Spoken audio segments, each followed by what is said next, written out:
corners of this cocoon collide. You'll slip through the cracks hoping that you'll survive. Gather your weight, take a deep look inside. Are you really who they idolize? To pimp a butterfly.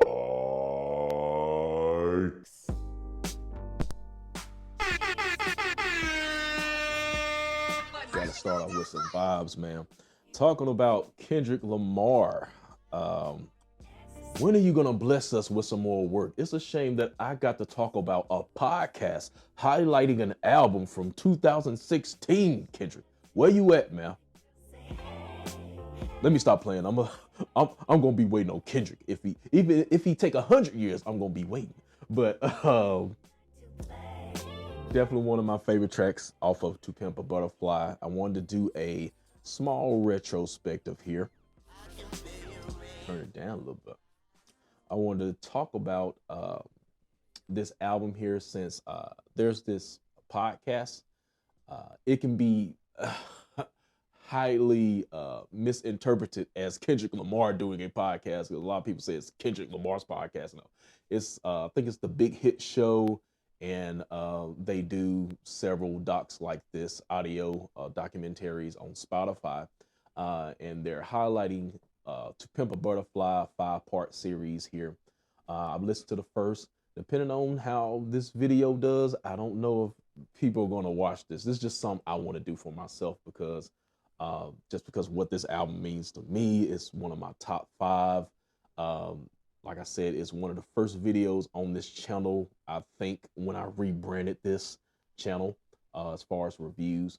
So definitely near and dear to my heart here. So I was like, let me go ahead and go back and talk about this timeless classic here, at least in my eyes anyway. Let's talk about the highlights here, my takeaways.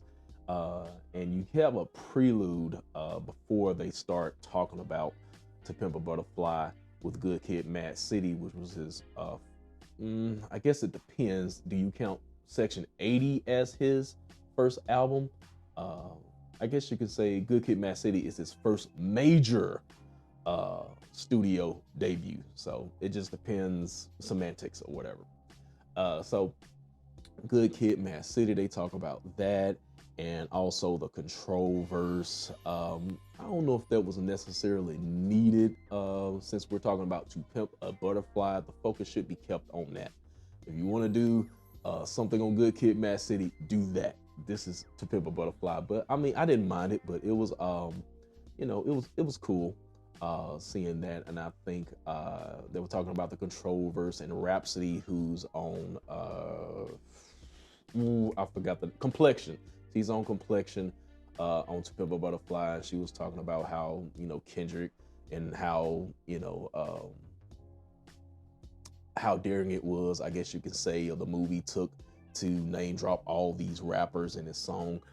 But yeah, so we get that preluding to Pimp a Butterfly. But the first track they get into is King Kunta, which I thought was very interesting how they said it was probably like the only track on here that was kind of that braggadocious track, and then everything else is like deep, and Kendrick is in his feelings and feeling survivor's guilt and remorse for leaving the hood and making it, and all these people are dying back in his home of Compton, things like that. But that song is, now that I think about it, it is really the only song where Kendrick kind of had some fun. Definitely one of my favorite lines is you got them bottom bars of the bump like a, well, no, sharing bars like a fuck.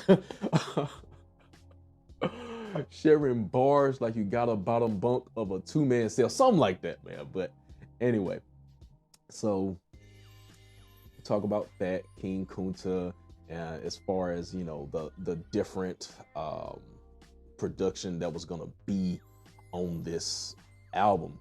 And I'll admit, at first, when I first listened to this, I remember the day I was riding in my car, I was going to work, I was looking, I was on Spotify at the time, and then this surprise album from Kendrick Lamar. So I was like, what the, what's going on? Like, let me listen to this. Did I listen to it? I like,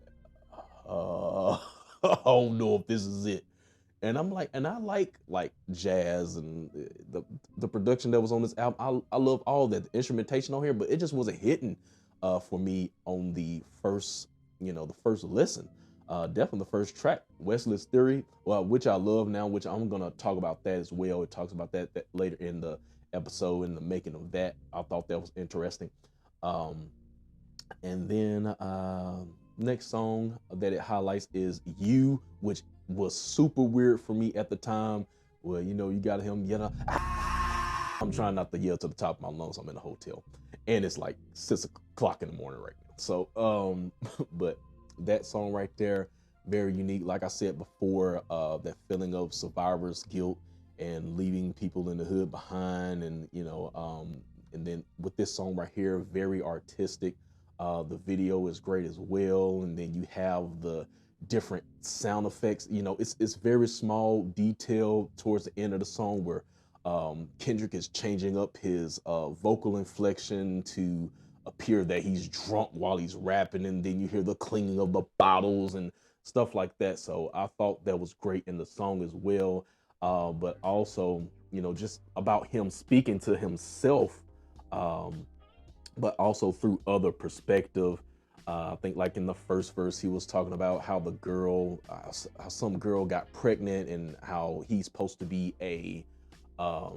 I guess a voice of influence, but who are you influencing in the hood? You're influencing all these people around the world, but you can't influence the people in your city. Um, and then there was also the other one where I guess one of his homies got shot, and he wasn't able to be there for him in person, and he checked up on him like through a FaceTime call or something like that. Feeling guilt about that.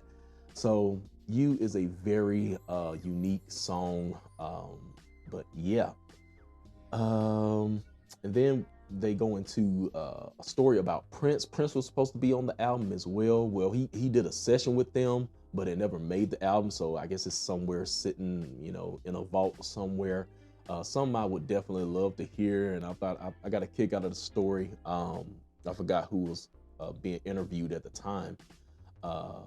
Because it's different. Like I think it was Punch, the president of TE, Soundwave, one of his I guess production engineers or whatever.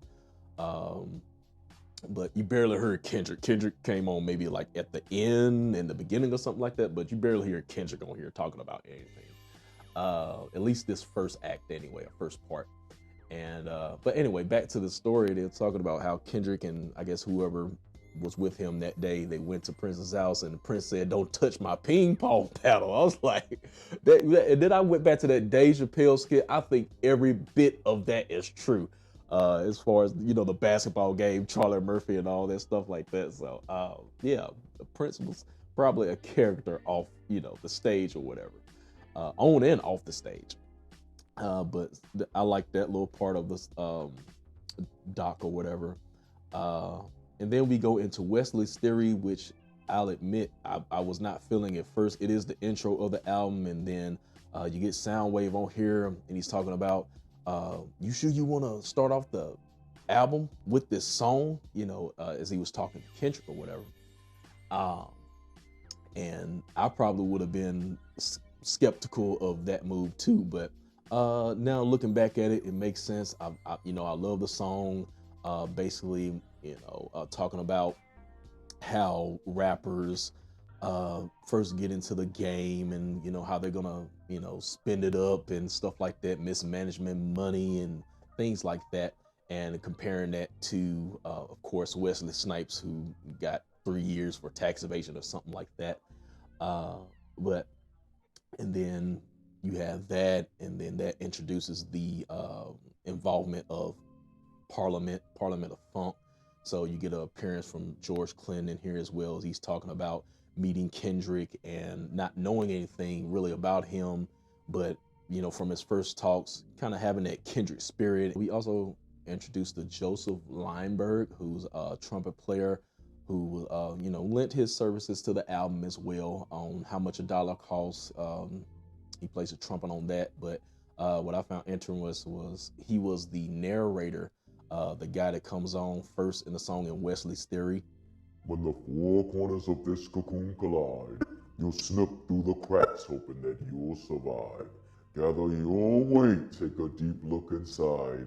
Are you really who they idolize? To Pimp a Butterfly.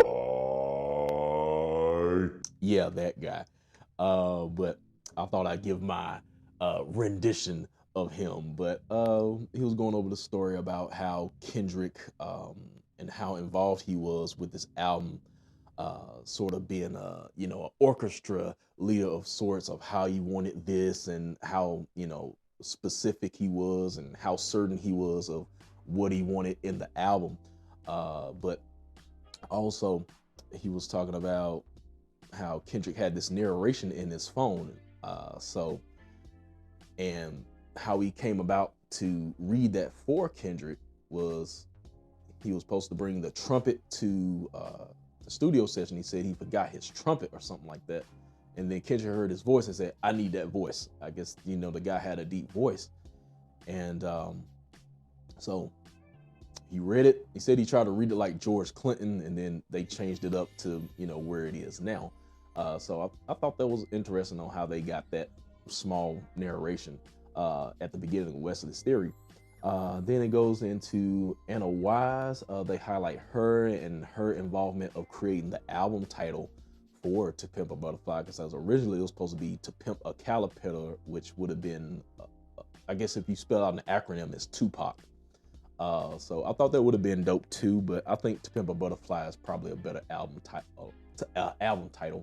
And she was talking about how she went to the bookstore and saw this book called Conversation with a Butterfly. She texted a picture to Kendrick, and then that turned into To Pimp a Butterfly. So her involvement in that. She's also on These Walls as well. And then pretty much we get to the end of the podcast here. We have, I guess they're sitting down with Kendrick, and he's talking about creating, the follow-up of Good Kid, Mad City, and trying to not to fall into that trap of trying to recreate the success of Good Kid, Mad City. He said he wasn't going to be able to do that. So we had to find something different, a different sound, and that's what led to Pimp a Butterfly. And I'm glad we got this masterpiece, this art of work, at least to me anyway. So, but then it goes into part two. I believe part two just came up yesterday, and I might go into the rest of these parts. I'm gonna see how this video does, and if there's some demand for it, I'll talk about the rest of the parts. I definitely want to go into this, but I'll be listening to it. And any Kendrick Lamar fans out there, I suggest you go listen to it too. But anyway, that's gonna be it for me, guys. I will see y'all next time. Thanks for tuning in.